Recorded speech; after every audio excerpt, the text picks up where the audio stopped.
For the leper to walk from where he was in the place of isolation to where Jesus was signifies that the leper had no doubt in Jesus' ability to grant him healing.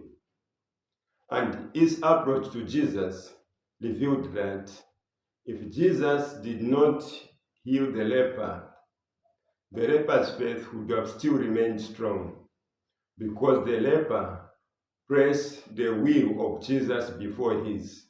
He said to Jesus, "If you will, you can cleanse me," implying that Jesus was going to decide whether to grant healing to the leper or not. If Jesus was going to deny healing to the leper would have accepted it as Jesus' will without his faith being shaken. My dear brothers and sisters, the approach of the leper to Jesus must be our approach to God. When we face various kinds of problems, when we find ourselves in hardships, we present our problems, our hardships to God in prayers, and we see problems do not go away. Hardships persist. We should not get frustrated or lose hope. What we should always bear in mind that it's God's will which must be always prevailing. It's not our will. It's us who are in God's plans. It's God who has control over our lives.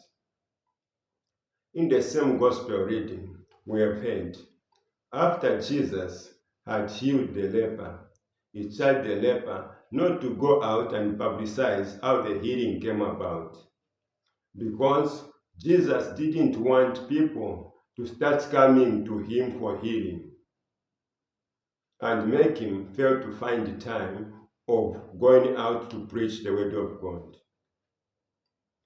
Jesus gave the word of God first priority because he was sure that it was through the word of God that people will receive salvation.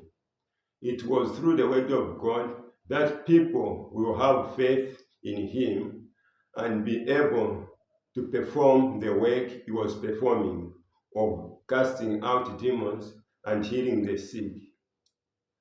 It is through the word of God that people were going to have faith that will make them also to go and preach the word of God even beyond where Jesus' personal presence reached. He knew that it was the word of God that was going to bring total transformation into the lives of people, so that when people see their brothers and sisters suffering, they could be moved with compassion to the point of taking risks for the well-being of their brothers and sisters.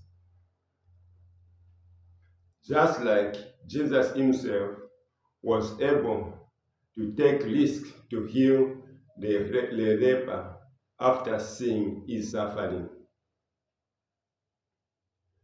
My dear brothers and sisters, what God is teaching us in his word is to give primacy to the word of God. We may engage in various activities, but even in those activities we engage ourselves, we should be able to find the time of encountering God through his words. We should be able to find time of going out to church, to worship God, and to listen to his words. We should be able to find the time to go out to share the word of God with our brothers and sisters. What we should always bear in mind that all these earthly activities that keep us busy will pass away. It's on the word of God that will stand firm. If we hold on to the word of God, my dear brothers and sisters, we are sure of living eternally. But if we cling to these earthly activities, we forget about God, we forget about the word of God.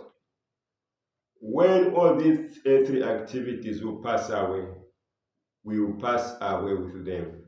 May God bless his words.